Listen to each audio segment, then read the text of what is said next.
Abanyakigali mwe mukumbuye kubona abari biyereka batsinda amanota 3 bakora denk za layup, mukumbuye za mid range shoot, mukumbuye za free throw n'ibindi.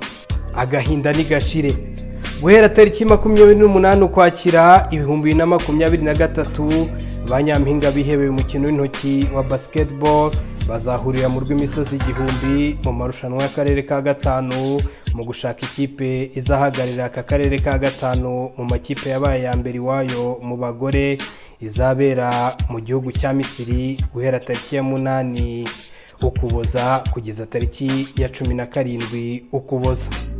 U Rwanda ruzahagaririrwa na APR Women Basketball ndetse na Leg Women Basketball. Ese aba banyampinga b'umutoza Deo Nkurikiyinka imyitozo bayigeze? Izi ntare z'inkazi za APR Women Basketball kubundi ku muhigo zirindwa mubi aho zizikura mu nzara z'ibihangange bizaba biturutse imihanda yose mu karere. Tubitega amaso. Imyiteguro yose yaba iyongera imbaraga, iyo gutsinda, iyo kugarira, izi ntare z'ingore ziyigeze kure. Ese iyi kipe y'ingabo z'u Rwanda izakotana bikunde? Tubitega amaso. Umutoza w'aba bari arahamya ko nubwo bamwe mu nkingi zabo za mwamba barwaye biteguye gutsinda batababariye, abo bazaza bahakotana hano i Rwanda ko bazasanga yaba ari Dumi, Tetero ndetse na kapiteni bakize. Imyiteguro imeze neza kugeza ubu ngubu, abakinnyi bameze neza nta kibazo, uretse bamwe barwaye ariko ntabwo ari bibi cyane.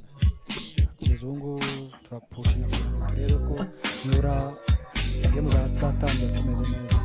Nta bakinnyi ufite barwaye? Barahari batatu, niyo mpamvu mwabonye batari bari mu kibuga. Hari Odile Tetero, Charlotte ntabwo yabonetse, na Kanore Sanda ntabwo yarahari, kandi n'abakinnyi bakomeye, ariko ndizera ko abaganga bari kubakurikirana bazameze neza nko kwa gatanu bazameze neza. Imbogamizi nazo kubera yuko uretse ko dukorera ku kibuga nyine kigoye kukibona, ariko hari igihe dukora mbere ya rege tukongera tugakora nyuma, umva n'imbogamizi zo ngizo.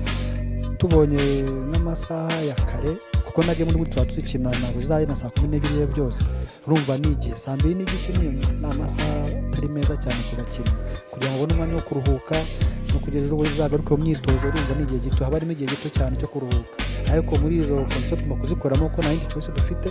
Icyangombwa gusa nuko tugomba kuganiza abakinnyi bakumva yuko bagomba kubikora kandi tugomba gutwara igikombe. Ibanga muzarebona kuri game ubu ngubu ntabwo narivuga, iyo ni secret ya equipe. Muri match nibwo muzabona ibanga tuzaba twabikiye. Asma amanota 3 yiteguye kuyatsinda, imyiteguro bayigeze kure kuko na morale ni yose. Abakozi imyiteguro tugeze kure, ntabwo tugeze duhagarika kuva twasiza shampiyona. Ni miss repo y'imisi imwe cyangwa ibiri tukaza tugaruka muri practice. Ni gukora cyane, tuzahura n'amakipe akomeye hano mu karere, ntabwo byoroshye. Baba twakinira baturutse hanze, babisaba gukora noneho birengeje uko twakoze muri shampiyona, tugakora cyane tukareba ko twari igikombe. Ndibaza nta kipe iteye ubwoba, as long as wakoze cyane wizera, nta kipe yakagombye gutera ubwoba. Barakomeye ariko ntabwo wabatinya, ugomba kwega ko nawe ukomeye ukaba proving wrong. Nuko navuga. Inde muntu mukinana kabisa ukavuga ati uyu muntu yarimo mba ndisekewe? Team yose ni nziza, ariko navuga yindi gukinana na Dumi, gukinana na Zuma, even na Zabaye, n'aba shooting guard n'aba point guard beza, kubona ball yoroshye, babazi movement yawe aho uri hose baba kubona. Iyo turi gukina nabo banumva ndi safe nta kibazo. Bitavuze ko nabandi ari babi, nabo ni beza. Ubwo Asuma tumwitege mu mikino ya zone 5? Yego niko navuga, turi gukora, tugomba kwerekana ibyo twakoze kandi bizaduha umusaruro mwiza. Yego. Usoza ninde muntu urema morale muri vestiaire ikipe yanyu? Ese navuga ndi Benin. Ni ukunda ko ufite radio ari kuranga. Yego. Imyiteguro myiza. FIBA Zone 5 Women Qualifiers izabera i Kigali kuwa 20 n'umunani Ukwakira 2023 kugeza tariki ya 4 Ugushyingo 2023. U Rwanda ruzahagaririrwa na APR ndetse na REG. Uganda izahagaririrwa na G-Color Lady Dolphin ndetse na UCU Lady Cannon.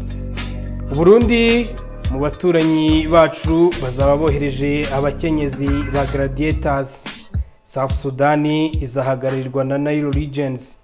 Hanyuma igihugu cya Kenya muri imikino kizahagaririrwa na Kenya Port Authority cyangwa KPA ndetse na Zitech University.